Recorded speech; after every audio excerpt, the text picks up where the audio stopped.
Bismillahirrahmanirrahim. Assalamualaikum warahmatullahi wabarakatuh. Sebelumnya perkenalkan, nama saya Alfi Hoyrul Anissa, bisa dipanggil Bu Alfi. Bu Alfi ini merupakan mahasiswa Universitas Muhammadiyah Malang, jurusan Pendidikan Bahasa Indonesia yang sedang mengampu mata kuliah PLP 2. Yang di sini Bu Alfi akan membantu Bu Anggun dalam menyampaikan beberapa materi kepada anak-anak sekalian. Sebelumnya izinkan Ibu menanyakan kabar anak-anak. Bagaimana kabar hari ini? Sehat ya? Semoga anak-anak selalu dalam lindungannya dan sehat walafiat. Di sini Ibu akan menyampaikan apa saja tujuan dari pembelajaran hari ini. Yang pertama yaitu siswa dapat menyebutkan struktur teks prosedur.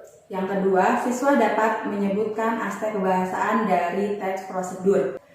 Di sini sudah ada yang pernah mendengar apa sih itu teks prosedur? Jika sudah, alhamdulillah, dan jika belum, di sini Ibu akan menjelaskannya.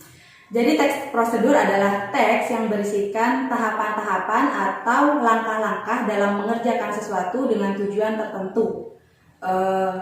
Bisa diterima ya anak-anak, intinya teks prosedur itu berisikan langkah-langkah untuk mengerjakan sesuatu dengan tujuan tertentu. Misalnya, cara membuat soto atau cara melipat baju dengan rapi dan lain-lain. Nah, jika anak-anak telah memahami dan mengetahui makna dari teks prosedur, di sini Ibu akan membawa anak-anak membahas apa saja sih struktur pembangun dari teks prosedur. Struktur teks prosedur sendiri ada 3. Yang pertama yaitu tujuan, dan yang kedua yaitu langkah-langkah, dan yang ketiga yaitu penegasan ulang. Yang pertama tujuan. Jadi tujuan di sini yaitu berisikan tentang maksud ditulisnya teks prosedur tersebut. Misalnya cara membuat minuman manis seperti itu. Struktur yang kedua yaitu langkah-langkah. Langkah-langkah ini berisikan tahapan-tahapan atau proses dalam melakukan sesuatu tersebut agar tujuan tercapai dengan maksimal. Kemudian yang ketiga yaitu penegasan ulang. Penegasan ulang ini biasanya berisikan simpulan dari teks prosedur sebelumnya, atau juga bisa berisikan harapan-harapan penulis atau harapan-harapan pembuat teks prosedur agar apa yang dibuat itu bermanfaat bagi para pembaca, seperti itu. Bisa diingat ya anak-anak. Jadi ada 3 struktur teks prosedur. Yang pertama yaitu tujuan, yang kedua yaitu langkah-langkah, dan yang ketiga yaitu penegasan ulang. Setelah anak-anak memahami dan mengetahui struktur dari teks prosedur, di sini Ibu akan membawa anak-anak membahas tentang aspek kebahasaan dari teks prosedur. Jadi di sini Ibu akan menjelaskan satu persatu aspek kebahasaan teks prosedur. Yang pertama yaitu kalimat imperatif. Kalimat imperatif bisa juga disebut sebagai kalimat perintah. Kalimat perintah di sini berisikan terdapat kata yang di dalamnya terjadi imbuhan. Imbuhan di sini bisa berupa imbuhan i, imbuhan kan, dan juga imbuhan lah. Sebagai contohnya, bersihkan terlebih dahulu ikan yang telah disiapkan. Jadi di kalimat tersebut merupakan kalimat imperatif karena terdapat kata yang mengalami imbuhan kan, yaitu pada kata siapkan, seperti itu. Kemudian aspek kebahasaan yang kedua yaitu konjungsi temporal. Di sini anak-anak pasti ingat kan konjungsi itu apa? Konjungsi itu, ya benar, kalau anak-anak menjawab kata hubung, maka jawaban anak-anak benar. Konjungsi adalah kata hubung. Jadi kalau misalkan digabung dengan temporal sendiri itu apa sih? Temporal sendiri itu adalah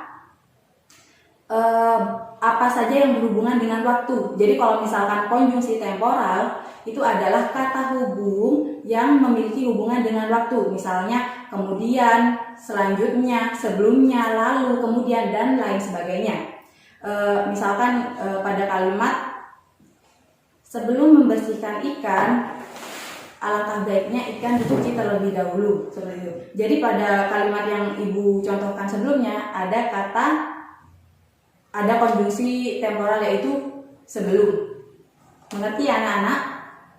Kemudian aspek kebahasaan yang ketiga yaitu konjungsi perjumlahan. Nah, konjungsi perjumlahan ini biasanya kita temui pada bagian struktur kedua dari teks prosedur. Masih ingat? Ya, benar. Struktur langkah-langkah. Jadi biasanya konjungsi perjumlahan ini berupa angka 1, 2, 3, 4, dan seterusnya. Juga bisa dengan kata pertama, kedua, ketiga, keempat, dan seterusnya. Seperti itu ya anak-anak. Selanjutnya aspek kebahasaan yang keempat yaitu deskripsi alat. Jadi dalam susunan teks prosedur terdapat deskripsi alat di dalamnya. Tahu kan alat itu apa? Alat adalah benda yang digunakan dalam melakukan sesuatu. Misal, siapkan wajan terlebih dahulu. Nah, jadi dari kalimat tersebut yang termaksud dalam deskripsi alat yaitu wajan. Kenapa? Karena wajan benda yang digunakan dalam melakukan teks prosedur tersebut. Seperti itu ya. Kemudian aspek yang kelima yaitu kalimat aktif.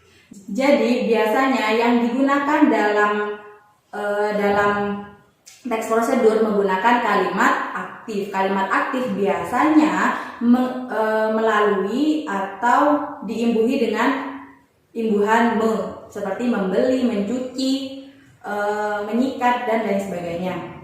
Kemudian aspek kebahasaan yang keenam yaitu partisipan manusia.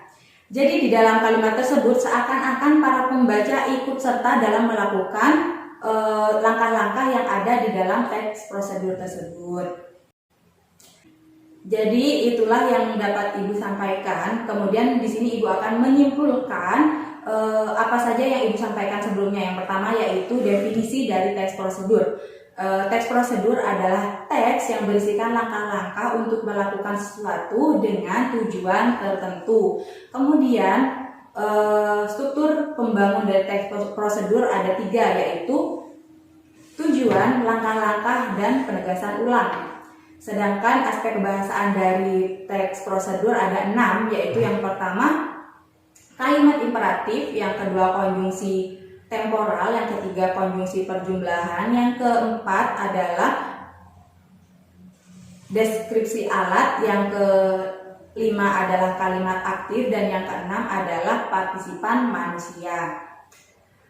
Baiklah, setelah mendengar Ibu menjelaskan materi sebelumnya, di sini Ibu ada latihan soal, hanya 3. Jadi soal yang pertama yaitu pada kalimat di bawah ini, manakah yang termasuk kalimat aktif?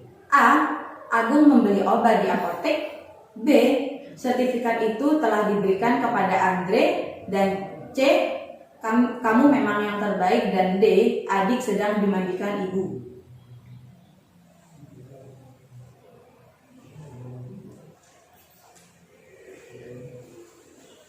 Nah, pinter. Buat anak-anak yang menjawab A, jawaban benar, karena pada kalimat tersebut terdapat kata yang mengalami imbuhan me. Sedangkan kalau jawaban yang lain itu menggunakan imbuhan ter dan di. Sedangkan imbuhan ter dan di itu merupakan contoh dari kalimat pasif. Seperti itu ya. Kemudian soal yang kedua yaitu sebutkan 3 struktur pembangun teks prosedur. A. Tujuan, identifikasi fenomena, kesimpulan. B.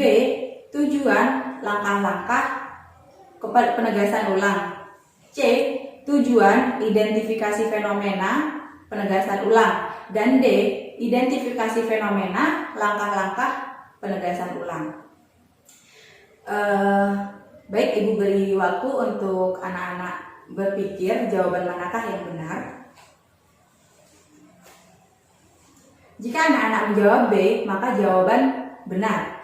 Karena dari pilihan yang diberikan, jawaban yang benar adalah B, yaitu struktur dari teks prosedur. Yang pertama tujuan, yang kedua langkah-langkah, dan yang ketiga yaitu penegasan ulang.